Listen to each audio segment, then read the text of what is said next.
नमस्कार मित्रांनो, आपण नारायण मूर्ती यांच्या जीवनचरित्राविषयी रितू सिंग यांच्या पुस्तकाच्या माध्यमातून प्रकाश टाकत आहोत. तर त्यांच्या उर्वरित पुढील भागास आपण सुरुवात करत आहोत. उद्दिष्टावर आपले लक्ष केंद्रित करते. आणि तिसरं म्हणजे कॉर्पोरेट आणि वैयक्तिक संसाधने वेगवेगळी असतात. त्यांच्यामध्ये स्पष्ट सीमारेषा असते. त्यामुळे सर्व कर्मचाऱ्यांनी खर्चाच्या बाबतीत जागरूक राहण्यासाठी कंपनी आग्रही आहे. मूर्तींना कित्येक वर्षापूर्वीचा त्यांचा शालेय दिवसांमधील प्रसंग आजही आठवतो, जिथे पहिल्यांदा या सीमारेषेची त्यांना जाणीव करून देण्यात आली होती. त्यांचे रसायनशास्त्राचे शिक्षक प्रयोगशाळेत मुलांना एक प्रयोग करून दाखवत होते. प्रयोगासाठी लागणाऱ्या साहित्यात मीठही होतं. शिक्षकांनी अतिशय काळजीपूर्वक जेवढं हवं तेवढंच मोजून घेतलं. हे पाहून मुलं फिदी हसायला लागली. साधं मीठच तर आहे, त्यात एवढी काय काळजी घ्यायची. यावर शिक्षकाने वर पाहिलं आणि सांगितलं की ते मीठ त्यांचं स्वतःचं किंवा मुलांचंही नाही. त्या मीठासाठी शाळेच्या फंडातून पैसे गेलेले आहेत. म्हणून त्या सर्वांनी काहीही वाया जाणार नाही याची काळजी घेतली पाहिजे. मूर्ती म्हणतात, मूल्य ही अशी गोष्ट आहे की ज्या बाबतीत इन्फोसिसमध्ये काहीही झालं तरी कधीही तडजोड केली जाणार नाही. त्या काळी कुठेही कम्प्युटर मिळायला 15 ते 24 महिने लागत असत. आम्ही सुरुवात 1981 केली, पण आमचा पहिला कॉम्प्युटर 1984 फेब्रुवारीमध्ये इन्स्टॉल झाला. आम्हाला कर्ज मिळणं अतिशय कठीण होतं. आमचा त्यावेळी MICO कंपनीबरोबर एक करार झाला होता, ज्याच्या आधारे ANZ ग्रीन लेज बँकेने आमचा प्रोजेक्ट रिपोर्ट बनवला. पण बँकेने आम्हाला कर्ज देण्यास नकार दिला. इतर काही बँकांनीही नकार दिला. योगायोगाने माझी एकदा कर्नाटक स्टेट इंडस्ट्रियल डेव्हलपमेंट कॉर्पोरेशनच्या KSN मूर्ती यांच्याबरोबर भेट झाली आणि आम्हाला ब्रेक मिळाला. त्यांनी आठवडाभर रोज 14 तास काम करून प्रचंड मेहनत करून आमचा प्रोजेक्ट रिपोर्ट पुन्हा बनवला आणि 15 दिवसात तो मंजूरही झाला. अगदी पहिल्या दिवसापासून आमचा उद्देश हाच होता की भारतासाठी काहीतरी योगदान करावं. आम्हाला जे करायचं होतं त्यासाठी किमान 2 गोष्टी लागणार होत्या, कॉम्प्युटर आणि टेलिफोन लाईन. पण बँगलोरमध्ये टेलिफोन घ्यायलाच आम्हाला 1 वर्ष लागलं. त्यावेळी टेलिफोन देताना व्यवसायापेक्षा निवृत्त सरकारी नोकरदारांना जास्त प्राधान्य दिलं जायचं. आम्हाला $3,50,000 कॉन्ट्रॅक्ट मिळालेलं होतं आणि त्यातून IBM सारखा संगणक आमच्या एका ग्राहकाकडून आम्हाला कर्जावर मिळणार होता. पण या सगळ्यासाठी आमच्याकडे एक टेलिफोन असणं आवश्यक होतं. तसा त्या सर्व ग्राहकांचा आग्रह होता, कारण टेलिफोन असेल तरच ते आमच्याशी संपर्क करू शकणार होते. एका ग्राहकाने तर सांगितलं की हे पहा, मला माहीत आहे की तुमचा ग्रुप अतिशय सक्षम आहे, पण जर तुम्हाला भारतातून हे काम करायचं असेल तर तुम्ही आमच्याशी संवाद साधण्यासाठी टेलिफोन कनेक्शन घेतलंच पाहिजे, तरच आम्ही तयार होऊ. त्यामुळं आमची इच्छा नसतानाही केवळ टेलिफोन नसल्यामुळे कामासाठी आम्हाला आमची टीम बाहेर पाठवावी लागली. प्रत्येकाने या सगळ्या अनुभवामधून जायलाच हवं, कारण त्यामुळे तुम्हाला तुमच्या मर्यादा काय आहेत हे समजतं आणि त्याचबरोबर परमेश्वराबद्दल आदर वाढायलाही अशा अनुभवामुळे मदत होते. मी माझ्या आयुष्यात नेहमीच भाग्यवान ठरलो. मी समाजाला जे काही दिलं त्यापेक्षा कितीतरी पटीनं जास्त मला समाजानं दिलं. माझ्यापेक्षा हुशार, स्मार्ट असे कितीतरी मित्र आहेत, पण त्यांच्यापेक्षा मला आयुष्याने कितीतरी चांगल्या गोष्टी दिल्या, ज्यांचं वर्णन परमेश्वराची कृपा याशिवाय कोणत्याही शब्दात होऊ शकत नाही. मूर्तीच्या सुदैवानं सुद्धा त्यांचा 3 वर्षाचा पगार द्यायला तयार झाल्या, कारण इन्फोसिसची पहिली 10 वर्ष अतिशय संघर्षाची होती. कंपनी कर्मचाऱ्यांचे पगारच कसेबसे देत होती, पण तरीही हे 7 स्वप्न पाहणारे तरुण संस्थापक मात्र उत्साही होते. त्यांचा उत्साह न मावळणारा होता. सर्वात महत्त्वाचं म्हणजे त्यांचा पारदर्शक व्यवस्थेवर विश्वास होता, जिथे प्रत्येकजण मोकळेपणाने मत मांडू शकत होता. एखादा मुद्दा स्पष्टपणे मान्य किंवा अमान्य असं सांगू शकत होता. पण या वादविवादामुळे आणि विचारविनिमयामुळं या सर्वांना पुढे जायला, ध्येयाच्या अधिक जवळ जायला मदत केली. याबद्दल त्यांचं दुमत नाही. खरं तर आज ही पारदर्शकता हे इन्फोसिसचं वैशिष्ट्य आहे. 1981 जेव्हा इन्फोसिस सुरू केली तेव्हा मूर्ती आणि सुधा मुंबईमध्ये राहत होते. सुधा मुंबईमध्ये टेल्कोसाठी काम करत होत्या. इन्फोसिस पुण्यात असल्यामुळे मूर्तींना नियमितपणे पुण्याचा प्रवास करावा लागायचा. या प्रवासामुळे मूर्तींचा खूप वेळ वाया जायचा आणि एवढंच नाही तर मूर्तीवर अधिक आर्थिक आणि शारीरिक ताण यायचा. त्यामुळे पुण्यात राहणं जास्त सोयीचं होतं. मूर्तींनी पुण्यात घर घेतलं. त्या घरासाठी लागणारे पैसे जमा करण्यासाठी सुधांनी त्यांचे दागिने विकले. ते 2 खोल्यांचं घर होतं, ज्यामध्ये मूर्ती आणि निलेकनी अशा 2 कुटुंब राहायची. याशिवाय इन्फोसिसचं ऑफिस म्हणूनही त्याचा वापर केला जायचा. सुधा आणि नंदन निलेकनी यांची पत्नी रोहिणी या दोघीजणी घरातील काम आवरून ऑफिस कामामध्येही मदत करायच्या. टेलिफोन कॉल्स घेणं, पत्रव्यवहार सांभाळणं, कर्मचाऱ्यांसाठी चहा करणं अशी कामं करण्यासाठी वेगळे कर्मचारी ठेवणं इन्फोसिसला परवडत नव्हतं. फायनान्शियल एक्सप्रेसला मुलाखत देताना सुद्धा म्हणतात, ते करणं खरंच खूप दगदगीचं असायचं. मी रिसेप्शनिस्ट कम कारकून कम प्रोग्रॅमर असायचे. याशिवाय सगळ्या व्यवस्थेवरही देखरेख करावी लागायची. पण हा स्वप्नांच्या दिशेचा प्रवास अतिशय सुंदर होता. त्यावेळी सुद्धा पुण्यामध्ये वालचंद कॉम्प्युटर्ससाठी काम करत होत्या. त्यांचं ऑफिस घरापासून 4 किलोमीटर दूर होतं. पण सुधा मात्र ऑफिसला चालत जायच्या, कारण त्यांना घराच्या कर्जाची परतफेड करायची होती. मूर्तींनी खरेदी केलेलं त्यांचं ते पहिलंच घर असल्यामुळे सुधांच्या भावना त्या घरात गुंतलेल्या होत्या. पुढे 1983मध्ये जेव्हा इन्फोसिस बँगलोरला हलवण्यात आली तेव्हा तर घर विकलं. त्यानंतर सुद्धा कितीतरी दिवस रडत होत्या. इन्फोसिससाठी मूर्तींना कितीतरी कठीण निर्णय घ्यावे लागले, मोठमोठे त्याग करावे लागले. त्यांची मुलं जेव्हा लहानाची मोठी होत होती तेव्हा मूर्ती त्यांच्याजवळ नव्हते. त्यांचा मुलगा रोहन याच्या जन्माच्या वेळी मूर्तींना कामासाठी US जावं लागलं. ते त्यांच्या मुलाला थेट 1 वर्षानंतरच पाहू शकले. मूर्ती कबूल करतात की त्यांच्या पत्नीने एकटीने मुलांचं संगोपन केलं. तिनं हे समजून घेतलं की इन्फोसिससारखी कंपनी उभी करण्यासाठी जिद्द, निर्धार आणि पूर्ण वेळ यांची गरज होती. आर्थिक आणि पायाभूत सुविधा याशिवायही अनेक अडचणींना सुरुवातीच्या काळात इन्फोसिसला तोंड द्यावं लागलं. 1991 पूर्वी भारताची अर्थव्यवस्था IT इंडस्ट्रीजच्या विकासासाठी फारशी अनुकूल नव्हती. एकतर चांगल्या उत्पादकांचा अभाव असायचा आणि चांगल्या हार्डवेअर्सची दुर्मिळता होती. भांडवलदारही उपलब्ध नसत. त्यामुळे नवीन उद्योजकांना अतिशय मर्यादित अर्थपुरवठा असायचा. याशिवाय कामगारही मिळण्यावर मर्यादा यायच्या, कारण आपल्याकडील टॅलेंट बाहेर जाऊ नये म्हणून व्हिसा मिळवण्यावरही बंधन यायचे. नोकरशाहीतील लालफितीमुळेही इन्फोसिसला अनेक समस्यांना सामोरं जावं लागलं. मूर्तींना संगणक आयात करण्याची परवानगी मिळवण्यासाठी तब्बल 2 वर्ष लागली. 1 वर्ष सातत्याने प्रयत्न केल्यानंतर इन्फोसिसला टेलिफोन कनेक्शन मिळालं. तोपर्यंत त्यांचे व्यावसायिक फोन टेलिफोन बूथवरूनच करत असत. परदेश प्रवासासाठी लागणारं परकीय चलन मिळण्यासाठीही त्यांना 10 दिवस लागायचे. एवढे सगळे अडथळे असतानाही, मर्यादित साधनं असतानाही नेमके कुठे कार्य करायचं हे इन्फोसिसच्या या संस्थापकांना माहीत होतं. त्यांना हे चांगलं माहीत होतं की भारतात सॉफ्टवेअरसाठी फारशी चांगली बाजारपेठ नव्हती. त्यामुळे त्यांनी पहिल्यापासूनच आंतरराष्ट्रीय बाजारपेठेच्या दृष्टीने लक्ष केंद्रित केलं होतं. नेमक्या इथेच बाकीच्या भारतीय कंपन्या मागे पडत होत्या.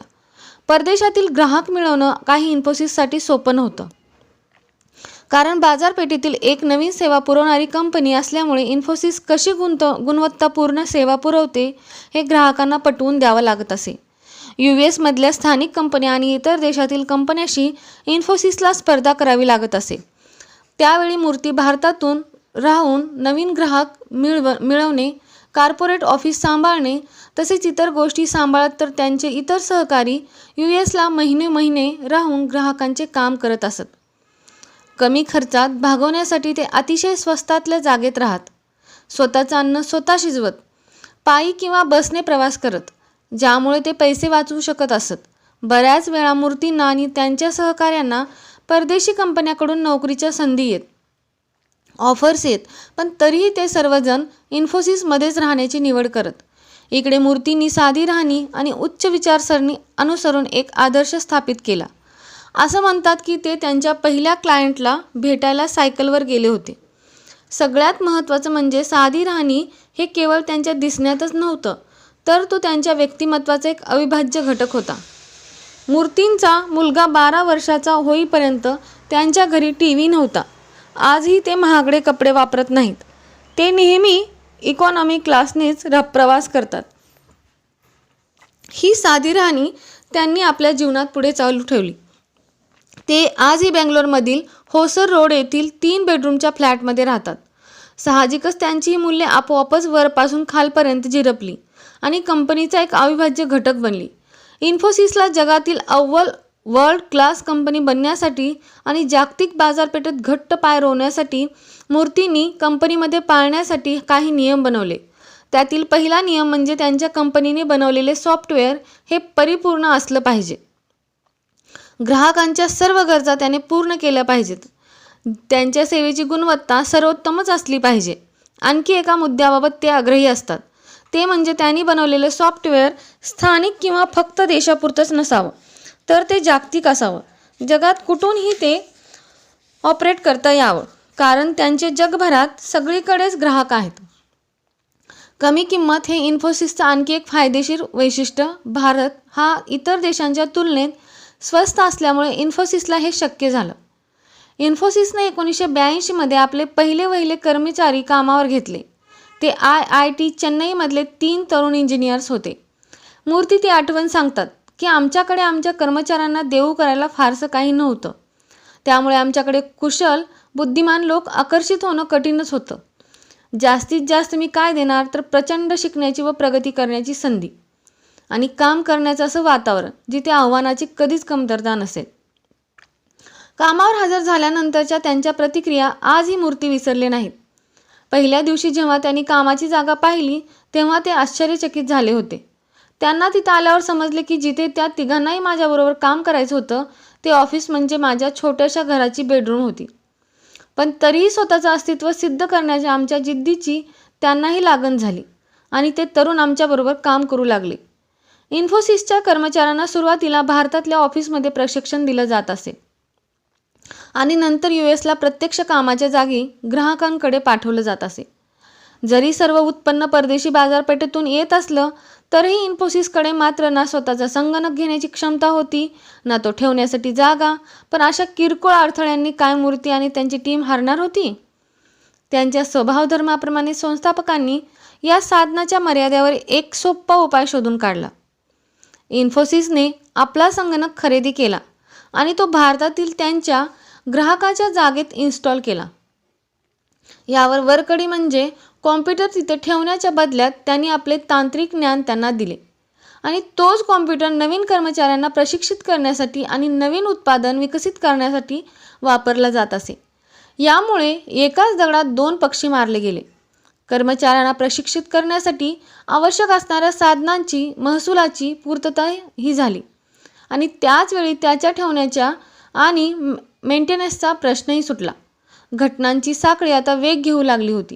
भांडवल उभं करण्याच्या उद्देशाने इन्फोसिस ऑन साईट ग्राहकांकडे जाऊन सेवा देण्यास सुरुवात केली व नंतर सॉफ्टवेअर डेव्हलपमेंट आणि मेंटेनन्स पुरवायला सुरुवात केली. ऑन साईट सेवा ग्राहकांचा आमच्याबद्दल विश्वास निर्माण करणारा टप्पा ठरली. त्यांच्यापैकी बऱ्याच जणांना आमच्या क्षमतेबद्दल कल्पनाही नव्हती. पण आम्हाला मात्र जोपर्यंत आमचं सॉफ्टवेअर परदेशात पोहोचत नाही तोपर्यंत आमच्या मॉडेलविषयी त्यांना समाधानी ठेवायचं होतं. त्याचवेळी आम्ही वितरण, अर्थक्षेत्र आणि दूरसंचार अशा इतर महत्त्वाच्या क्षेत्राविषयी ज्ञान मिळवण्यावरही आणि माहिती मिळवण्यावर आमचं लक्ष केंद्रित केलं. मूर्ती सांगतात, आमच्या कंपनीची स्वस्त पण उच्च गुणवत्तापूर्ण सॉफ्टवेअर घेणाऱ्या ग्राहकांपैकी एक म्हणजे स्पोर्ट्स शूज बनवणारी कंपनी रिबॅक इंटरनॅशनल लिमिटेड. मूर्तींनी पाहिलं की कंपनीचा ग्राहक वर्ग वाढत होता. त्यामुळे त्यांनी ठरवलं की भारतातच सॉफ्टवेअर फॅक्टरी स्थापित करायच्या. यामुळे भारतात असणाऱ्या स्वस्त, कमी किमतीचा फायदा सॉफ्टवेअर सिस्टीम तयार करण्याच्या आणि वापरण्याच्या क्रियेत मिळेल आणि भविष्यातील ग्राहकांनाही हा फायदा घेता येईल.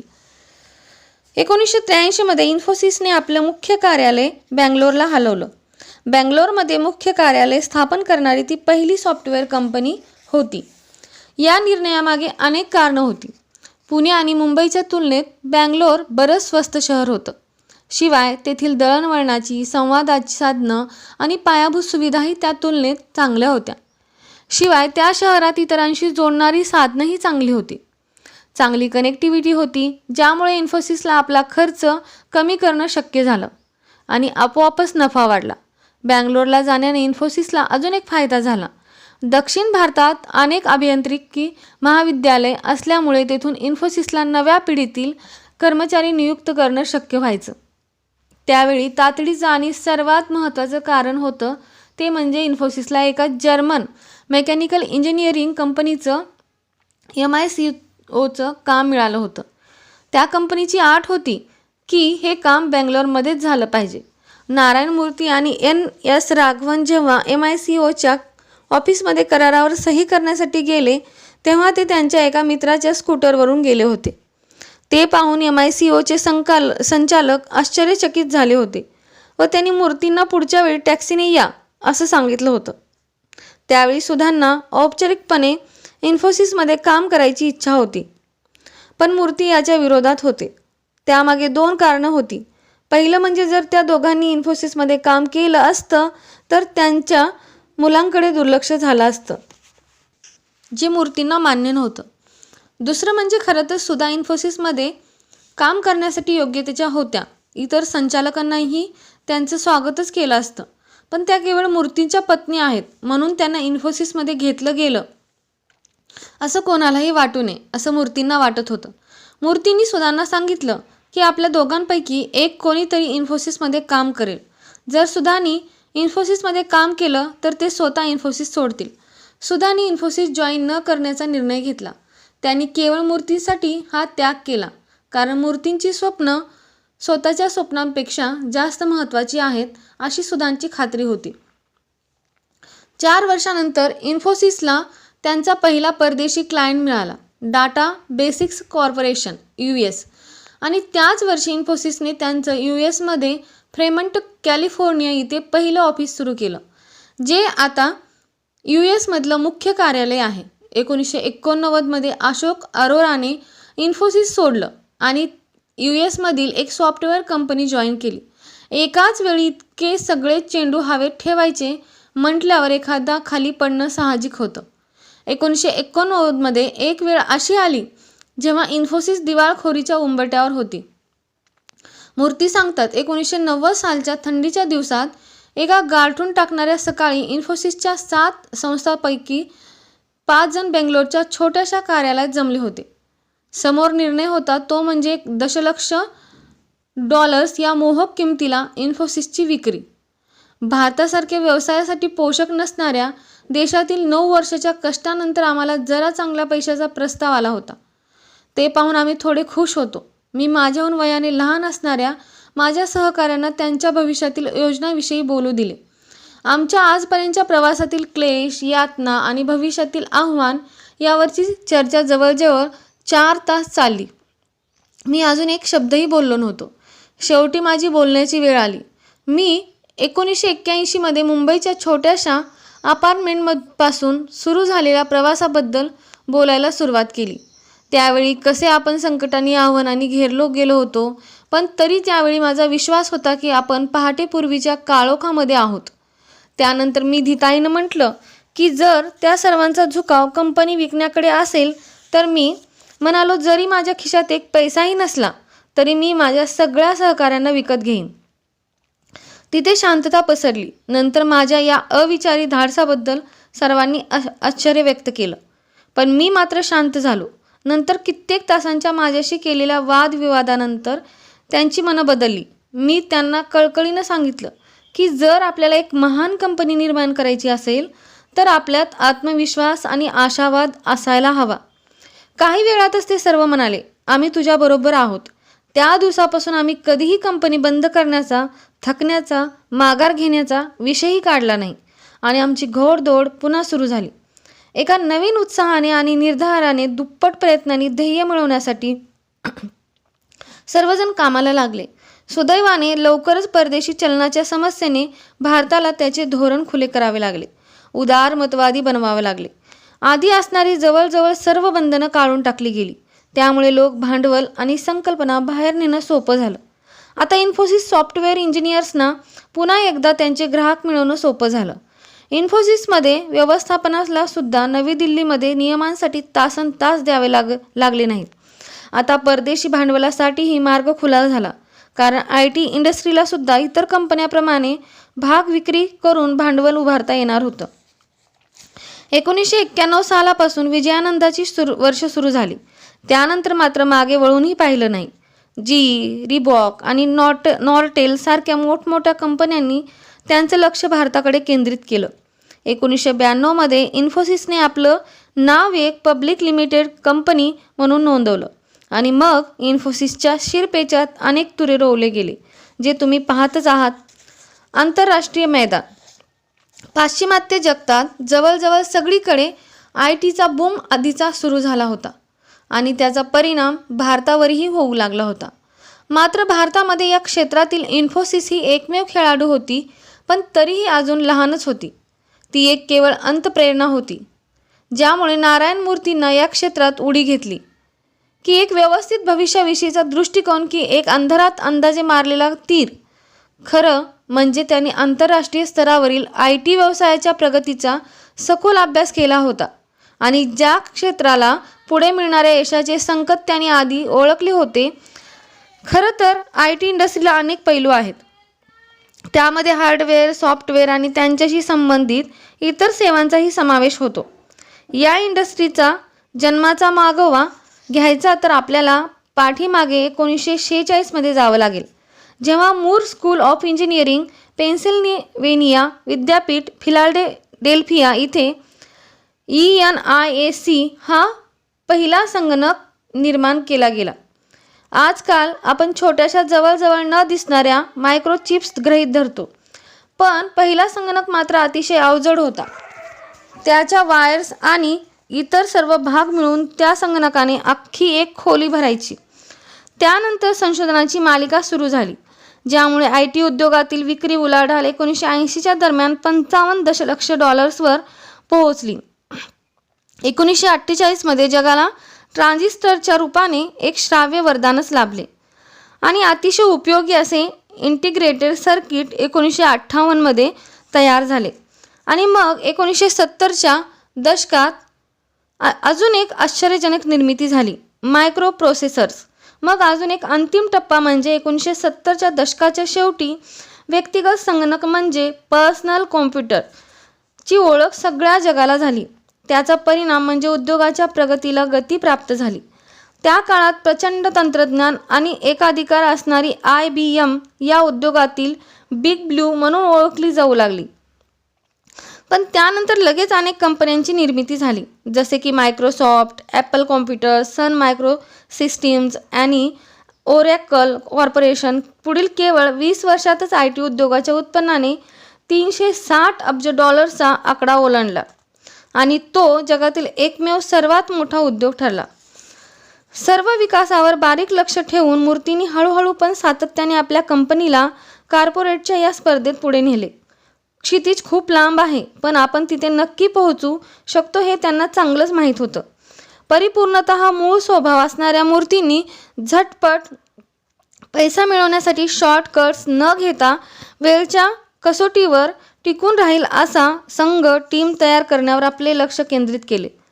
एकदा कोणत्या गोष्टी इन्फोसिसला इतर कंपन्यांपेक्षा वेगळं सिद्ध करतात असा प्रश्न विचारल्यावर त्याचं उत्तम संस्थापकाने असं दिलं, आमच्याकडे मूल्य जपण्याची अतिशय भक्कम संस्कृती आहे, सिस्टीम आहे. वास्तविक जेव्हा मी माझ्या नवीन कर्मचाऱ्यांना प्रथम संबोधतो तेव्हा मी त्यांना सांगतो की कितीही वाईट स्पर्धा असली तरीही ग्राहकांशी वाईट बोलू नका. स्वर्ग मिळत असला तरीही त्या बदल्यात कोणालाही फसवू नका. कधीही कुठलेही नियम तोडू नका. अब्जावधी डॉलर्सपेक्षा रात्रीची समाधानाची झोप जास्त महत्त्वाची आहे, ती कधीही गमावू नका. सुरुवातीला IT उद्योगाची बाजारपेठ प्रामुख्याने विकसित देशांमध्ये केंद्रित होती. 1990 मध्ये IT क्षेत्राचा 80% व्यवसाय हा अव्वल 6 देशांमधून व्हायचा. यामध्ये 35% US मधून तर जपानमधून 19%. त्याच्या खालोखाल जर्मनी 8%. विकासाचा वेगही उल्लेखनीय होता. US मार्केट दरवर्षी 7% विकसित होत होते. इतर देशांमधील बाजारपेठही मागे नव्हत्या. जपान आणि जर्मनी अनुक्रमे 13% आणि 10% अशी वाढ अनुभवत होते. 1995 मध्ये हा पहिल्या 6 देशांमधील मिळून IT व्यवसाय 75% होता. त्याचवेळी युरोपातील इतर देशही ITशी संबंधित गोष्टीवरील चर्चा वाढवू लागले. उदाहरणार्थ 1990 मध्ये जगातील ITच्या एकूण उत्पन्नापैकी जवळजवळ 50% उत्पन्न हार्डवेअरमधून असल्याची नोंद झाली. तथापि नंतर आधुनिकीकरणामुळे मायक्रो प्रोसेसर विकसित झाल्यानंतर हा खर्च कमी होत गेला. जागतिक पातळीवर हार्डवेअरची उलाढाल 8% वाढली. 1997 मध्ये ती $437.5 अब्ज वरून $475.5 अब्ज इतकी झाली. संगणकाच्या जागतिक बाजारपेठेत उत्तर अमेरिकेची बाजारपेठ अव्वल स्थानावर होती. त्यामध्ये US, कॅनडा आणि मेक्सिको यांचा समावेश होता. या सर्वांची मिळून 1997 मध्ये 44% इतकी उलाढाल होती. युरोपियन बाजारपेठ, ज्यामध्ये पाश्चिमात्य युरोपियन देशांचा समावेश होतो, जगात दुसऱ्या क्रमांकावर होती. त्यांची उलाढाल एकूण जागतिक उलाढालीच्या 35.6% एवढी होती. तर आशियाची जागतिक संगणक उलाढाल 17% एवढी होती. 1998च्या दरम्यान संगणकाच्या किमती $1000 पर्यंत उतरल्या. खरं तर आता अशी एक संगणक बाजारपेठ उदयाला येत होती जिथे संगणकाच्या किमती $600च्या आत होत्या. या काळामध्ये संपूर्ण ITवर होणाऱ्या खर्चापैकी हार्डवेअरवर होणारा खर्च 35%वर आला होता. आता ग्राहक गुणवत्तापूर्ण सॉफ्टवेअर्सना आणि सेवा यावर पैसे खर्च करू लागले होते. 1990च्या दशकात आणि त्यानंतर IT क्षेत्रातील सॉफ्टवेअर आणि सेवा ही 2 क्षेत्र झपाट्याने उदयाला येत होती. सॉफ्टवेअर आणि सेवा क्षेत्राचा एकूण वाढीचा दर 15% होता, तर हार्डवेअर क्षेत्राच्या वाढीचा दर 6% एवढा होता. यापूर्वीचा ही वाढीचा दर फायदेशीरच होता, ज्यामध्ये पॅकेज सॉफ्टवेअरच्या विक्रीवर साधारण 10% परतावा मिळाला होता, तर 7% प्रोफेशनल सेवांवर मिळाला होता. या उलट हार्डवेअर उत्पादनासाठी हा कठीण काळ होता, कारण त्यातील नफा शून्याच्या आसपास होता. IT उद्योगाच्या सॉफ्टवेअर पॅकेज या प्रकारामध्ये operating systems, word processors, spreadsheets, data processors, presentation, graphics, आर्थिक किंवा करारांसाठी बनवलेले सॉफ्टवेअर्स, मनोरंजनात्मक softwares, home education, desktop publishing programs यांचा समावेश होता. ही सगळी सॉफ्टवेअर्स बाजारात सहज उपलब्ध होती. मोठ्या प्रमाणावरील सिस्टीम्स बनवणाऱ्या कंपन्या या बाजारपेठेत लीडर समजल्या जात होत्या. IBM सारख्या हार्डवेअर आणि सॉफ्टवेअर अशा दोन्ही क्षेत्रात अग्रेसर असणाऱ्या कंपन्या दुर्मिळ होत्या. बऱ्याचशा छोट्या फार्म्स या बाबतीत नशीबवान ठरल्या नाहीत. त्यांच्याकडे नवनवीन येणारी विविध प्रकारची सॉफ्टवेअर्स तयार करण्यासाठी, इन्स्टॉल करण्यासाठी आणि मेंटेन करण्यासाठी लागणारी विविध कौशल्ये उपलब्ध होत नव्हती. प्रोग्राम्स आणि विश्लेषक खास करून संगणक सेवा पुरवणाऱ्या कंपन्यांमध्ये काम करण्यास प्राधान्य देत, कारण तिथे त्यांना या क्षेत्रातील वेळोवेळी बदलणाऱ्या तंत्रज्ञानाचे प्रशिक्षण मिळू शकत असे, ज्यामुळे ते आधुनिक तंत्रज्ञानाबरोबर चालू शकत. काही विकसनशील देश व काही परदेशी कंपन्या स्वस्त किमतीच्या कॉस्ट सेव्हिंग फायदा घेण्यासाठी आपले काम बाहेरच्या देशांमध्ये वळवू लागल्या. त्या काळात भारत, चीन, फिलिपाईन आणि मेक्सिको या ठिकाणी मोठ्या प्रमाणावर प्रतिभावान प्रोग्रॅमर्स मिळत असत, जे US आणि जपानच्या प्रोग्रॅमर्सच्या तुलनेत 25% मोबदल्यात काम करत असत. इन्फ्रास्ट्रक्चरसारख्या महत्त्वाच्या विकासामुळे IT सर्व्हिसेसची मागणी वाढायला मदत झाली. त्यावेळी टेलिकॉम उद्योगातही तांत्रिक क्षमतेत मोठी प्रगती झाली. त्यामुळे माहितीच्या देवाणघेवाणीसाठीही मोठे तंत्रज्ञान उपलब्ध झाले, ज्यामुळे मोठमोठी सॉफ्टवेअर्स ही एका ठिकाणाहून दुसऱ्या ठिकाणी पाठवण्यासाठी विश्वसनीय साधन उपलब्ध झालं. IT सेवांच्या मागणीत वाढ झाली, पण त्याबरोबरच विकसित देशांमधील म्हणजेच US, पश्चिम युरोप आणि जपान या ठिकाणी गुणवत्तापूर्ण IT प्रोफेशनल्सच्या संख्येत घट झाली. USच्या शैक्षणिक विभागाच्या माहितीनुसार US विद्यापीठातील कॉम्प्युटर सायन्स डिग्रीच्या विद्यार्थ्यांची वार्षिक संख्या खालावली, जी 1986 सालच्या 41,889 एवढी होती. तीच संख्या 1995 साली 24,404 वर आली. त्यामुळे आय टीच्या बाजारपेठेत आय टी प्रोफेशनल्सची कमतरता भासू लागली. अमेरिकेच्या इन्फॉर्मेशन टेक्नॉलॉजीने दिलेल्या माहितीनुसार US मधील 100पेक्षा जास्त कर्मचारी असणाऱ्या कंपन्यांमध्ये मिळून जानेवारी 1998 मध्ये जवळजवळ 3,46,000 आय टी प्रोफेशनल्सच्या जागा रिक्त होत्या. त्यात भर म्हणजे USच्या वाणिज्य विभागाने अंदाज वर्तविला की 1994 मध्ये ते 2005च्या दरम्यान US कंपन्यांमध्ये नवीन आणि निवृत्त होणाऱ्या अशा मिळून जवळजवळ 10 लाख आय टी प्रोफेशनल्सच्या जागा भराव्या लागतील. यावर सॉफ्टवेअर डेव्हलपमेंट आणि मेंटेनन्स परदेशातील आय टी सेवा पुरवणाऱ्या कंपन्यांकडे वळण्याचा म्हणजेच आउटसोर्सिंगचा उपाय शोधला गेला. या पद्धतीमुळे परदेशी कंपन्यांना कमी खर्चामध्ये कुशल आय टी प्रोफेशनल्सचा फायदा मिळू लागला. असे आय टी प्रोफेशनल्स मिळण्याचे एक मोठं ठिकाण होतं ते म्हणजे भारत. उदारीकरणाचे युग. संधीसुद्धा तत्पर असणाऱ्या माणसाच्या बाजूने असतात. आमच्या बाबतीतही काहीसं असंच झालं. आम्ही या विकासाच्या मॅरेथॉनमध्ये जास्त उत्साहाने भाग घेण्याचा निर्धार केला आणि त्याचवेळी उदारीकरणही झालं. उदारीकरणाचा मोठा फायदा घेणारी कोणती कंपनी असेल तर ती म्हणजे इन्फोसिस. मूर्ती म्हणतात. काळ बदलत होता. जग अतिशय जवळ आलं होतं. कमीत कमी कल्पनांच्या आणि माहितीच्या देवाणघेवाणीच्या बाबतीत तरी ते एखाद्या जागतिक खेड्यासारखंच झालं होतं. अर्थातच एका गोलार्धात घडणाऱ्या गोष्टींचा परिणाम दुसऱ्या गोलार्धावर होणं साहजिकच होतं. यापूर्वी भारताने आपल्या अर्थव्यवस्थेवर आणि बाहेर येणाऱ्या कडक नियंत्रण ठेवलं होतं. भारत सरकारचा उद्देश जरी चांगला असला तरी हे धोरण फार काळ टिकणं शक्य नव्हतं. 1991 मध्ये भारतीय अर्थव्यवस्थेतील अडचणींवर उपाय म्हणून भारत सरकारने काही धोरणं जाहीर केली. त्यापैकी काही धोरणं इन्फ्रास्ट्रक्चर उद्योगातील गुंतवणुकीला उत्तेजन देणारी होती. या व्यतिरिक्त विकसित होत असलेल्या भारतीय सॉफ्टवेअर उद्योगाला पोषक असे काही लाभांशही त्यामध्ये समाविष्ट होते. या उलट त्यावेळी भारतामध्ये राजकीय अस्थैर्य होतं. 1991 ते 1998च्या दरम्यान जवळजवळ 5 वेळा भारताचं सरकार बदललं होतं. पण उल्लेखनीय गोष्ट अशी की प्रत्येक बदललेलं सरकार सॉफ्टवेअर उद्योगाच्या विकासासाठी वचनबद्ध होतं.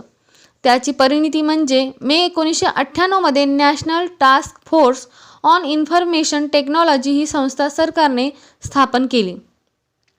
या टास्क फोर्समध्ये भारतातील आय टी क्षेत्रातील निर्यात वाढवण्यासाठी सविस्तर धोरणांची शिफारस करणं सक्तीचं केलं गेलं. सॉफ्टवेअर फर्म्सने निश्वास टाकला. याशिवाय अनेक वेगवेगळ्या प्रकारचा लाभ मिळू लागले, जसे आयात शुल्कामध्ये सूट, सॉफ्टवेअर निर्यातीतून मिळणाऱ्या उत्पन्नावर आयकर वजावट, तसेच सॉफ्टवेअर टेक्नॉलॉजी पार्क्समधील कंपन्यांना इन्फ्रास्ट्रक्चरमध्ये मदत. या धोरणामुळे भारतीय सॉफ्टवेअर उद्योगाचा एकूण वार्षिक वाढीचा दर 1992 ते 98च्या दरम्यान 52% वाढला. यापैकी अनेक गोष्टी इन्फोसिसच्या उत्पन्नात झालेल्या तेजस्वी वाढीला जबाबदार आहेत, असं बिझनेस वीक मासिकाला जून 1998 मध्ये दिलेल्या मुलाखतीत मूर्तींनी सांगितलं. आम्ही नशीबवान होतो, मूर्ती म्हणतात, पण संधीसुद्धा तिच्यासाठी तयार असणाऱ्या मनाला कौल देते. आम्ही यासाठी स्वतःला खूप आधीपासून म्हणजे जवळजवळ 11 वर्षांपासून तयार करत होतो.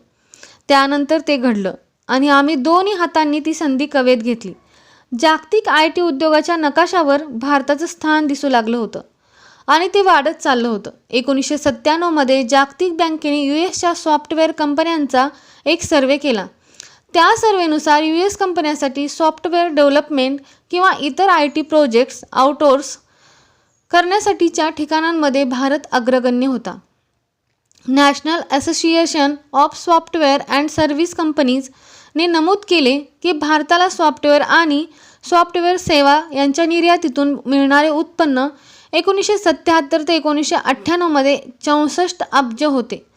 त्याच उत्पन्नाने 2001 मध्ये जवळजवळ 365 अब्ज एवढा आकडा गाठला. भारताच्या सॉफ्टवेअर निर्यात बाजारपेठेमध्ये US कडून साधारण 58 तर युरोपकडून 21% व्यवसाय नोंदवला गेला. या लाटेवर आरूढ होऊन भारतीय सॉफ्टवेअर व्यवसायाने आपले लक्ष ॲप्लिकेशन सॉफ्टवेअर डेव्हलपमेंटकडे वळवले, जे सॉफ्टवेअर व्यवसायातलं सर्वात वेगाने विकसित होणारं क्षेत्र आहे. भारतातील बिझनेस टुडे या अग्रगण्य मासिकाने 1998मध्ये एक सर्वे केला. ज्या सर्वेमध्ये असं आढळून आलं की भारतीय सॉफ्टवेअर निर्यात बाजारपेठ 1997-98 ते 1998 ते 99 या काळात जवळजवळ 50% वाढली. भारतीय अर्थव्यवस्थेच्या उदारमतवादी धोरणामुळे भारत सॉफ्टवेअर सर्व्हिसेसचा मुख्य स्रोत बनला, यात काही वाद नाही. पण अजूनही 2 घटक आहेत जे महत्त्वाचे आहेत. पहिलं म्हणजे भारतामध्ये मोठ्या प्रमाणात कुशल मनुष्यबळ इतरांच्या तुलनेत स्वस्तात उपलब्ध होते. अभिमान वाटावा असं 4 दशलक्षपेक्षा जास्त इंजिनियर्स असणारा भारत दुसऱ्या नंबरवर आहे, जिथे सगळ्यात जास्त संख्येने इंग्रजी भाषा बोलणारे तांत्रिक कर्मचारी आहेत. नास्कॉमच्या मते भारतीय कंपन्यांनी नियुक्त केलेल्या सॉफ्टवेअर प्रोफेशनल्सची संख्या 1998मध्ये साधारणपणे $56 इतकी होती, तर 1998मध्ये ती 2 लाखच्या वरही गेली. शिवाय भारतामध्ये 1800 पेक्षा जास्त अभियांत्रिकी महाविद्यालये आहेत, जेथून दरवर्षी साधारणपणे 68,000 प्रशिक्षित IT पदवीधर बाहेर पडतात. सॉफ्टवेअर व्यवसायात संशोधन करणाऱ्या सॉफ्टवेअर प्रोडक्टिव्हिटी रिसर्चेस च्या म्हणण्यानुसार भारतातील सॉफ्टवेअर व्यावसायिकांचे वार्षिक वेतन हे US व्यावसायिकांच्या तुलनेत 15% आहे. भारतातील वेतनवाढीचा दर हा US कितीतरी जास्त असला तरीही या फरकाचा स्पर्धात्मक फायदा आपल्याला येणारी कितीतरी वर्ष घेता येणार आहे. दुसरा महत्त्वाचा घटक म्हणजे ग्राहकांच्या मागणीप्रमाणे गुणवत्तापूर्ण समाधानकारक उत्पादने सातत्याने पुरवण्याची भारतीय फर्मची क्षमता. नास्कॉमने भारतातील 300 अव्वल कंपन्यांचे आंतरराष्ट्रीय गुणवत्ता पातळीचे विश्लेषण केले. त्यानुसार त्या कंपन्यांपैकी 109 कंपन्यांना आधीच ISO 9000 किंवा SEI प्रमाणपत्र मिळालेले होते आणि सन 2000च्या शेवटी अजून 167 कंपन्यांना ते मिळणार होते. खरं तर मोटोरोला इंडिया इलेक्ट्रॉनिक्स प्रा लिमिटेड आणि विप्रो इन्फोटेक ग्रुप या 2 भारतीय कंपन्या जगभरातील कॅपेबिलिटी मॅच्युरिटी मॉडेल CMMचे लेव्हल 5 प्रमाणपत्र मिळालेल्या मोजक्या कंपन्यांपैकी होत्या. कार्नेगी मेलन विद्यापीठ येथील कंपन्याच्या सॉफ्टवेअर डेव्हलपमेंटसाठी प्रोसेससाठी प्रमाणपत्र देणाऱ्या इन्स्टिट्यूटने या दोन्ही कंपन्यांना हे प्रमाणपत्र दिले होते. या सर्व क्षमतामुळे भारतातील IT टॅलेंटची जगाला ओळख झाली. त्यामुळे सर्वजण त्यांचे सॉफ्टवेअर डेव्हलपमेंटचे काम भारतीय कंपन्यांकडे देऊ लागले, आउटसोर्स करू लागले. टेलिफोन आणि माहिती दळणवळण डाटा कम्युनिकेशन यासाठी लक्षणीय भांडवल पुरवण्याच्या भारत सरकारच्या प्रयत्नामुळे माहिती व दळणवळणासाठी उपग्रह सॅटेलाईट उपलब्ध झाले. हेच घटक 1990 साली या विभागाच्या प्रगतीतील अडथळे सिद्ध झाले होते, पण आता 1998मध्ये ते अडथळे दूर झाले होते. भारत आणि US यांच्यातील वेळेच्या फरकाचा अजून एक फायदा US कंपन्यांना घेता आला. भारतीय प्रमाणवेळ ही GMTच्या जवळजवळ 5.5 तासांनी त्यांच्या पुढे आहे. त्यामुळे US भारतीयांना 24 तासांच्या बेसिसवर काम देऊ लागले. त्यामुळे कामाची गुणवत्ता आणि उत्पादकताही वाढली. 1990 साली भारतातील 626 पेक्षा जास्त कंपन्या सॉफ्टवेअर निर्यातीच्या व्यवसायात गुंतलेल्या होत्या. त्या कंपन्यांपैकी 73 पेक्षा जास्त कंपन्यांचा निर्यात महसूल 10 कोटींपेक्षा जास्त होता. काही वर्षापूर्वी इतकी उलाढाल असणाऱ्या केवळ 5 कंपन्या होत्या. त्यातील 41 कंपन्यांची निर्यात 1997 ते 98मध्ये 50 कोटीपेक्षा जास्त होती. सॉफ्टवेअर इंडस्ट्रीजच्या प्रचंड वेगाची आणि सर्वांगीण वाढीचीच ही खूण होती. Tata infotech, Wipro, Satyam, NIIT, Tata consultancy services, Infosys आणि मास्टेक या भारतातील अग्रगण्य कंपन्या होत्या. पूर्ण सॉफ्टवेअर निर्यातीपैकी 61% निर्यात ही अव्वल 20% कंपन्याच करायच्या. अव्वल स्थानावर असणाऱ्या 6 कंपन्यांपैकी जवळजवळ सगळ्यांनी त्यांच्याकडून पुरवल्या जाणाऱ्या सेवा व उत्पादने या भागावर विशेष लक्ष केंद्रित केले होते. या कंपन्यांपैकी सर्वात मोठी कंपनी टाटा कन्सल्टन्सी सर्व्हिसेस ही संपूर्णपणे त्यांच्या जगभरातील ग्राहकांना त्यांच्या जागेवर जाऊन ऑन साईट सेवा पुरवत होती. तर बाकीच्या कंपन्या संमिश्र म्हणजे घरपोच तसेच भारतातून सेवा पुरवत होत्या. इन्फोसिसने यापैकी कोणत्या मार्गाने जायचे याचा निर्णय घेण्याची आता वेळ आली होती. व्यवसायाचे धोरण. इन्फोसिसला कोणत्या मार्गाने न्यायचं हे नारायण मूर्तींना चांगलं माहीत होतं. तो म्हणजे प्रगतीकडे घेऊन जाणारा मार्ग. पहिल्यापासूनच नारायण मूर्तींची ध्येयदृष्टी सर्व भागधारकांच्या संपत्तीची निर्मिती आणि त्यांचा फायदा करून देणं ही होती आणि नेहमीच राहील. त्यासाठी एकमेव मार्ग त्यांच्यासमोर होता, तो म्हणजे संस्थेची वेगवान प्रगती करणं. त्याप्रमाणे प्रगती तर इन्फोसिसने नक्कीच केली. 1993 ते 2007 या 14 वर्षाच्या कालावधीत कंपनीच्या भागाची म्हणजेच शेअरची किंमत 3000 पटींनी वाढली. 1993 मध्ये कंपनीने काढलेल्या भागांमध्ये म्हणजेच शेअरमध्ये जर एखाद्यानं 9500 रुपये गुंतवले असतील तर 100 शेअर्स मूळ विक्री मूल्य 100 प्रमाणे, तर त्या शेअर्सची किंमत 2007 मध्ये बाकी बोनस वगैरे बाजूला ठेवले तरीही 29,04,40,000 एवढी झाली. डॉलर्समध्ये सांगायचं झालं तर 9500 रुपये म्हणजे त्यावेळच्या किमतीनुसार साधारण $300 गुंतवणुकीचे मूल्य 2007 मध्ये $6,65,235 एवढे झाले. शिवाय कंपनीने आपल्या भागधारकांना दिलेला लाभांश वेगळाच. कंपनीने केवळ आर्थिक प्रगतीच केली असं नाही, तर कंपनी ज्यांना सेवा पुरवत होती त्या ग्राहकांच्या श्रेणीतही वाढ झाली. असा क्वचितच व्यवसाय असेल की ज्यांनी इन्फोसिसच्या कर्मचाऱ्यांच्या कौशल्याचा आणि व्यावसायिकतेचा लाभ घेतला नसेल. लाभ घेणाऱ्या व्यवसायाची यादी पुढीलप्रमाणे: aerospace and automobile, banking and capital markets, communication service providers, resources, energy and utilities, hi-tech and discrete manufacturing, insurance, health care and life sciences, media and entertainment, product life cycle and engineering solutions, retail distributions and CPG, transportation and services, independent validation solutions, software testing services, IT infrastructure management services, real estate, life science. या व्यतिरिक्त असे काही व्यवसाय जे ग्राहकांशी त्यांच्या भौगोलिक क्षेत्रानुसार जोडलेले आहेत. उदाहरणार्थ EMEA युरोप, मध्य पूर्व आणि आफ्रिका, APAC एशिया पॅसिफिक आणि CAND कॅनडा काही समांतर व्यवसायी आहेत. उदाहरणार्थ एंटरप्राइजेस सोल्युशन्स ज्यांची ERP म्हणजेच एंटरप्राइज रिसोर्स प्लॅनिंग, व्यवसाय संसाधन व्यवस्थापन आणि पॅकेज इम्प्लिमेंटेशन या विषयामध्ये खासियत आहे आणि जे सर्व ठिकाणांच्या ग्राहकासाठी काम करतात. सिस्टीम इंटरग्रेशन्स SI जे ग्राहकांना एकत्रीकरणाच्या सेवा पुरवतात. असं असलं तरीही हे सगळं एका रात्रीत घडलेलं नाही. कितीतरी वर्षामध्ये ही प्रगती टप्प्याटप्प्याने होत आली आहे.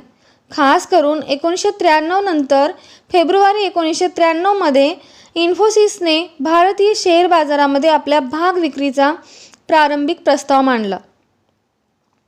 IPO इनटायटल पब्लिक ऑफर, ज्यामध्ये भागाची विक्री किंमत 95 रुपये होती. पण या प्रारंभिक भाग विक्रीतून केवळ 131 दशलक्ष एवढेच भांडवल उभे राहू शकले. IPO मध्ये भांडवल गुंतवणारे जास्त करून परदेशी लोकच होते. यामागचं मुख्य कारण म्हणजे भारतीय लोक या कंपनीवर जास्त पैसे गुंतवायला तयार नव्हते, कारण ही कंपनी भारतीय व्यवसाय क्षेत्रातील मोठ्या उद्योग समूहापैकी नव्हती. परिणामी बाकीच्या कंपन्यांच्या तुलनेत इन्फोसिस आपल्या गुंतवणूकदारांशी आपल्या असणाऱ्या संबंधाविषयी जास्त जागरूक झाली. आम्ही सॉफ्टवेअरसाठी जे काही करतो त्यापेक्षा जास्त आम्ही आमच्या गुंतवणूकदारांशी संबंध जपण्यासाठी करतो, निलेकनी म्हणतात. याचा परिणाम म्हणजे लगेचच ऑक्टोबर 1994 मध्ये खाजगी आणि संस्थात्मक गुंतवणूकदारांनी 250 दशलक्ष रुपयांची गुंतवणूक केली. यातून मिळालेली रक्कम इन्फोसिसने बेंगलोरमध्ये कार्यविस्तार करण्यासाठी उपयोगात आणली. कर्नाटक राज्यात बेंगलोरमध्ये जागा संपादन करून इन्फोसिसने 5 एकर जागेत 1,60,000 स्क्वेअर फुटाचे बांधकाम करून इलेक्ट्रॉनिक सिटीमधील सॉफ्टवेअर टेक्नॉलॉजी पार्क उभा केला व तेथे आपले मुख्यालय बनवले. ही प्रिझमच्या आकाराची इमारत शहरातील केवळ लक्षवेधी वास्तूच नाही, तर त्यामध्ये वास्तव्य करणारी उच्च दर्जाची कॉर्पोरेट संस्कृती आणि तिची गुणवत्ता यांनी पूर्ण जगाचं लक्ष वेधून घेतलं आहे. 1999 हे वर्ष इन्फोसिसच्या दृष्टीने मोलाचा दगड अतिशय महत्त्वाचं ठरलं. यावर्षी इन्फोसिसने पहिल्यांदा 100 दशलक्ष डॉलर्सचं उत्पन्न मिळवलं आणि इन्फोसिसची NASDAQ मध्ये नोंदणीही झाली. NASDAQ मध्ये नोंदणी झालेली इन्फोसिस ही भारतातील पहिली कंपनी आहे. याच वर्षी इन्फोसिसला सॉफ्टवेअर इंजिनिअरिंग इन्स्टिट्यूट SEI कडून CMM5 सर्टिफिकेट मिळाले. बूम होत असणारी अर्थव्यवस्था आणि 1991 मध्ये भारत सरकारने जाहीर केलेली बदललेली धोरणे यांच्यामुळे विविध राज्ये आपल्याकडे कंपन्या स्थापित व्हाव्यात यासाठी प्रोत्साहन देऊ लागली. सरकारने कंपन्यांना दीर्घ मुदतीसाठी भाडेपट्टीने जागा उपलब्ध करून दिली. ती जागा नियमांमध्ये उल्लेखलेल्या उद्देशासाठी वापरली तर 25 वर्षांनी आपोआपच त्या जागेचा मालकी हक्क कंपनीकडे हस्तांतरित होईल, अशीही तजवीज करण्यात आली. इन्फोसिसने याचा संपूर्ण लाभ घेतला आणि पुढील काही वर्षातच संपूर्ण देशात आणि जगात अनेक कार्यालये स्थापित केली. इन्फोसिसची जगभरात अनेक विक्री कार्यालये होती. ती म्हणजे Atlanta, Bangalore, Boston, Chennai, Chicago, Dallas, Frankfurt, London, Los Angeles, Mumbai, नवी दिल्ली, न्यूयॉर्क, सिटल, टोकियो आणि टोरंटो इत्यादी. यापैकी बरीचशी कार्यालये कमी मुदतीसाठी भाडे तत्वावर घेतलेली होती आणि गरज पडेल तशी ही मुदत वाढवण्याचीही सोय होती. याशिवाय कंपनीने ग्राहक आणि कर्मचाऱ्यांच्या गरजा पूर्ण करण्यासाठी सॉफ्टवेअर डेव्हलपमेंट अशी प्रशिक्षणाची सोय बेंगलोर, भुवनेश्वर, चेन्नई, मंगलोर, पुणे या शाखांमध्ये केली. इन्फोसिसला टिकून राहण्यासाठी आणि वाढवण्यासाठी जागतिक व्यवसायात उतरावेच लागले. हे एक मोठं चित्र 1980च्या शेवटी इन्फोसिस समोर स्पष्ट झालं. तसेच हेही जाणवलं की जागतिक स्तरावरील आव्हान पेलण्यासाठी व स्पर्धेला यशस्वीपणे तोंड देण्यासाठी स्पष्ट व्यावसायिक धोरण आखण्याची गरज आहे. आणि तोच 1990च्या सुरुवातीला मांडलं गेलं. वेळेच्या या टप्प्यावर सॉफ्टवेअर डेव्हलपमेंट सर्व्हिसच्या वाढत्या मागणीचा फायदा उचलण्यासाठी अनेक कंपन्या पुढे आल्या. सिटीट्रॉप, टेक्सास इन्स्ट्रुमेंट्स, डिजिटल इक्विपमेंट, हॉवलेट पॅकॉर्ड आणि IBM सारख्या बहुराष्ट्रीय कंपन्यांकडे वाढत्या मागण्या पुरवण्याची चांगली क्षमता होती आणि उपकंपन्या व जॉईंट व्हेंचरच्या माध्यमातून त्यांनी कार्य करायला सुरुवात केली. त्यांच्या मुख्यालयासाठी प्रामुख्याने बेंगलोर हा आवडणारा पर्याय होता, कारण इथे कुशल मनुष्यबळ तुलनेत स्वस्त होते आणि भारत US मधील वेळेच्या फरकामुळे एकत्रितपणे प्रोजेक्ट्सवर 24 तास काम करणं शक्य होतं. मूर्तीचं निरीक्षण असं होतं, आम्हाला वाटलं की येत्या काही वर्षात जे अद्ययावत आहे तोच टिकू शकेल. उद्योगामध्ये प्रगल्भता येत होती, तसेच त्याचं ध्रुवीकरणसुद्धा होत होतं. त्यामुळे आता जर येत्या कित्येक वर्षासाठी एक जागतिक खेळाडू म्हणून टिकून राहायचं असेल तर इन्फोसिससाठी सुस्पष्ट धोरण आखण्याची वेळ आली होती. इन्फोसिसने आखलेल्या धोरणामध्ये 5 मुख्य घटक होते. ते 5 घटक व उर्वरित इन्फोसिसचा प्रवास जाणून घेण्यासाठी व अशाच नवनवीन कथा ऐकण्यासाठी चॅनलला लाईक व सबस्क्राईब करा. धन्यवाद.